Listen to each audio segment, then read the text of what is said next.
no surprise to hear that a lot of kids can be scared of storms. The noise, the flashes of thunder and lightning can cause fear and anxiety in children. KQ2 meteorologist Juliana Cullen talks to a doctor for some tips on how to calm your kids during the storm.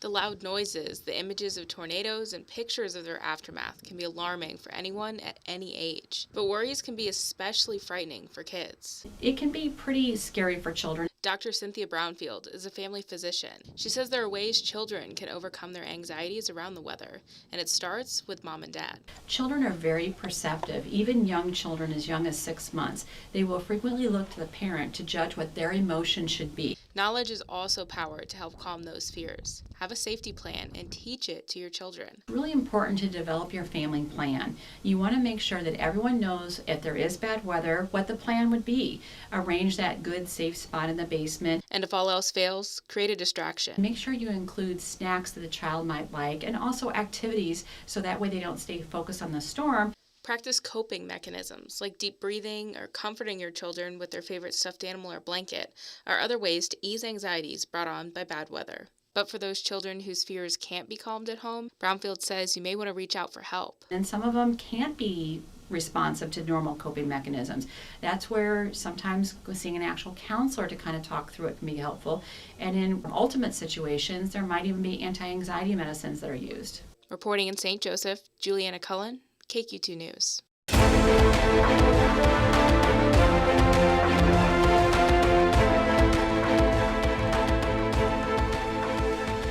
Well, severe weather season is already here, and we still have a chance for more severe weather. So here to tell us a little bit more about what the severe weather outlook is going to be is Andy Bailey. He is the warning coordinations meteorologist down at the National Weather Service in Pleasant Hill. Did I get that right, Andy?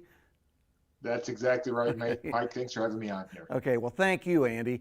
And Andy, so we've already had our bouts of severe weather. In fact, we had a confirmed tornado here in St. Joseph. And a lot of people are asking, okay, we've already had that. So are we done with severe weather for the season? I wish I could say we were, but certainly we're not. You know, we were in a La Nina pattern over the winter, and we saw how the storm track really picked up towards the end of the winter. We're forecast to remain in a La Nina pattern through the spring months. So I think it's reasonable to assume that this active weather pattern is going to continue into the rest of April and May. And that time of year, that's going to give us rounds of thunderstorms every couple of days, and certainly the chance for more severe weather, hail, strong straight line winds, and possibly more tornadoes. I think that's a very reasonable forecast for the rest of the severe weather season. So we've kind of seen it all so far this year. We've had blizzards up in North Dakota. We've had a ton of severe weather down in the southeast. Does this seem kind of unusual for you for this time of year or this year compared to others? No, this is pretty right on track. We most of the time when we start getting our springtime severe weather outbreaks in the Dakotas, they do get blizzards kind of on the backside of those storm systems. In fact, I used to live in Rapid City, South Dakota. They got most of their snow in April of all months. Okay, so let's talk a little bit about how the watches get issued. And the warnings we know come from you guys at Pleasant Hill. So let's talk a little bit about the watches that go out. How do those all work? Well, on days that we're expecting severe weather, it's not just our office here in Pleasant Hill that's watching the weather for Northwest Missouri and Far Eastern Kansas. It's also the Storm Prediction Center down in Norman, Oklahoma. They're charged with issuing watches anywhere in the continental United States severe weather could develop. So when they identify a small area of the country that they think thunderstorms will form in the near future, I'm talking maybe 30 minutes to an hour ahead of time, and they think there's a chance those storms could become severe or tornadic, they'll initiate a conference call, not only with our office, but any other National Weather Service office that may be involved as well, whether it's Topeka, Omaha, the Des Moines National Weather Service office. And we'll get on the conference call. We'll all discuss what the parameters look like. Is this going to be strictly a severe weather event, or could it be a possible tornadic event?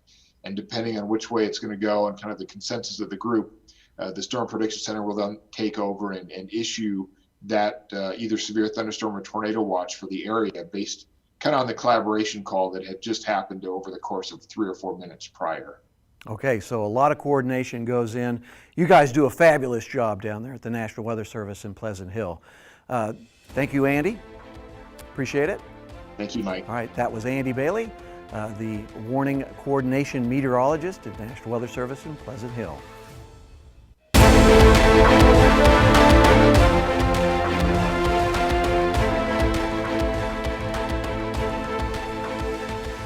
Safety always comes first when it comes to severe weather, so we don't want you to ever risk your safety for a good picture of a storm or damage. But we do appreciate all of your storm photos and videos you send to us. So, if it's safe and you want to send us a storm picture or video, you can send them to us right here at weather@kq2.com or tag us on social media. And don't forget to download our KQ2 weather app. You can find all of the latest weather warnings and forecasts, and you can track the storms with us on radar. Thanks for joining us for our severe weather special. We hoped you learned a lot and you are prepared for the peak of this year's storm season.